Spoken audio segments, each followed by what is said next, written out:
Welcome to this video series on what to include in every lesson. These top tips can be used in any setting and are principles to follow despite how few or how many resources are at your disposal. The tips come from a 2012 paper by Barack Rosenshine. I've included a link to the full article for you below. His principles come from three main research areas: how our brains work, what teachers with the best results include in their lessons, and what support students were given in those lessons. The following is a list of some of the main principles.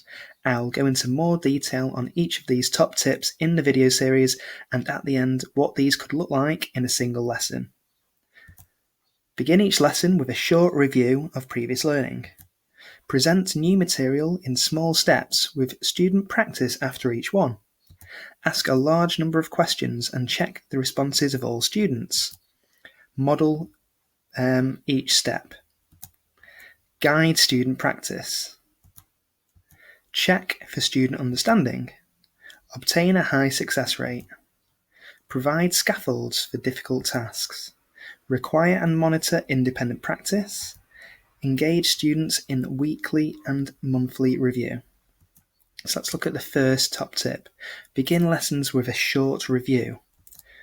So from what we know about how our brains work, we need to practice often to be able to do things automatically.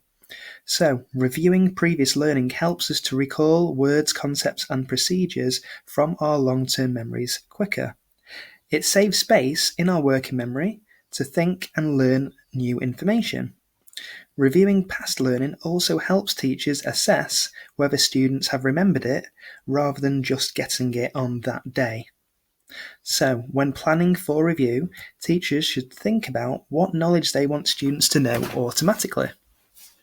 If your organisation gives regular homework, this should be based on their current learning, and time should be taken to peer or self-mark, identify difficulty areas, and give instant whole class feedback. Alternatively, successful peers could also model their answers to the class. Top tip 2. Present new material in small steps with student practice after each step. Humans' working memory is quite small. It can only handle a few bits of information at once. Therefore, presenting too much material at once could lead to cognitive overload, the brain being overwhelmed. To stop this happening, only give students small amounts of new material at any time and spend time doing this. Then, support students as they practice the material. Student understanding should then be checked and retaught or practiced again where needed. Only once each step is secure should teachers move on to the next step. So model a small learning step, assist student practice of the step, check for their understanding of it, repeat if needed, or move on to the next step following the same procedure. This small steps approach is vital to ensuring all students learn together. It helps teach a whole class even when there may be wide levels of attainment. Aim high for all students, but go at a pace everyone can keep up at, whilst providing deepening questions and tasks where required to ensure challenge for all.